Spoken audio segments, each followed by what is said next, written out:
20-year-old Tiffany Sessions was attending the University of Florida. She was a finance major. This campus is located in Gainesville, Florida, a city in Alachua County. Tiffany didn't live on campus of UF. She lived at the Casablanca East Apartments located at 2035 Southwest 35th Place. The apartment Tiffany stayed at was a short 1.4 miles from the UF campus. The reason Tiffany decided to live off campus is because living in the dorm setting with all that went on there was just too much of a distraction. So she moved in with her roommate, Kathleen. One of Tiffany's favorite things to do was to go for a power walk. She used to jog, but she decided for power walking because the walking was easier on her shin splints. When Tiffany would go walking, she would usually be with her roommate, Kathleen. The day she vanished, February 9th, 1989, Tiffany would go out for a walk, but she would be by herself. She was last seen wearing a long-sleeve white pullover sweatshirt that had the word Aspen written on the front. She also was wearing red sweatpants, a gold Rolex watch, and she had a Walkman radio to listen to music. The shoes were white Reebok sneakers. The walk Tiffany would go down was a 1.5 mile route east on Southwest 35th Place to the Hickory Apartments, south towards Williston Road, then right on Williston Road west towards Nationwide Insurance Office.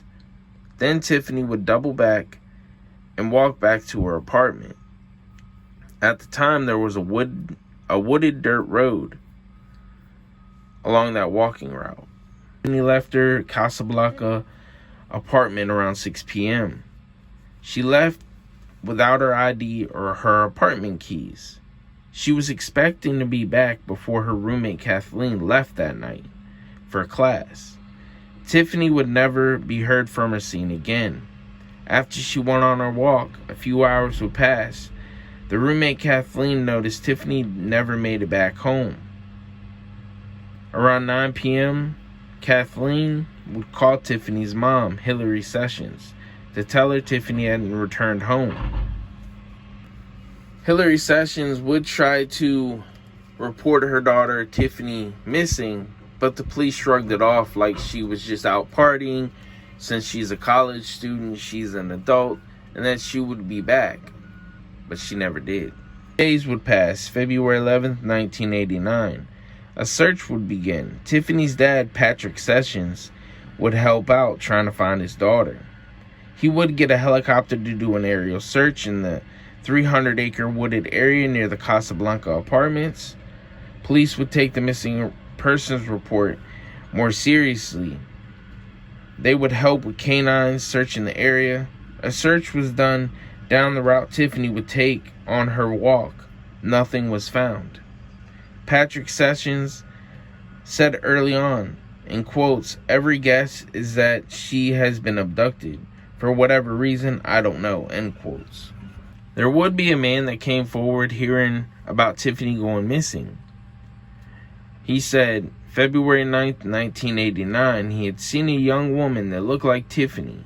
She was seen near a car, near the rear of it, and the car was parked near the wooded road that Tiffany would walk down. She was talking with a man, and nobody has been able to track down this guy. Some believe that this is the man that actually abducted Tiffany. This sighting hasn't been 100% verified, though. There is a suspect in the case. He isn't alive anymore, and I'll get more into that a little bit later. Tiffany's case will be shown on America's Most Wanted, hosted by John Walsh. Patrick Sessions knew Miami Dolphins QB Dan Marino. He would get involved with trying to find Tiffany. Patrick Sessions had a lot of connections. He used them to his advantage to help find his daughter. He was the president for Arvida's Western Division. Even with all that money and connections, nobody's been able to find Tiffany. Decades would pass. Tiffany Sessions was still missing. Investigators would release to the public they believe they have a suspect who abducted and possibly killed Tiffany 25 years after Tiffany vanished. February 6, 2019, Alachua County Sheriff's Office would release the suspect's name, Paul Rawls. Paul Rawls was arrested and sentenced to life in Florida DOC in 1976 for a murder that he committed in Miami-Dade County, Florida. Instead of spending a life sentence, Paul Rawls was released in 1985. 4 years later, Tiffany Sessions would vanish. 5 years later, Paul Rawls would go back to prison in 1994 for sexual battery, attempted sexual battery, kidnapping, lewd and lascivious molestation. While serving a life sentence, again, he would be linked to another case by DNA, the murder of UF student Elizabeth Foster in 1992. Investigators would try to speak with Paul Rawls in 2013. By this time, he was 64 years old, and he was on his deathbed. Paul Rawls would die on February 12, 2013.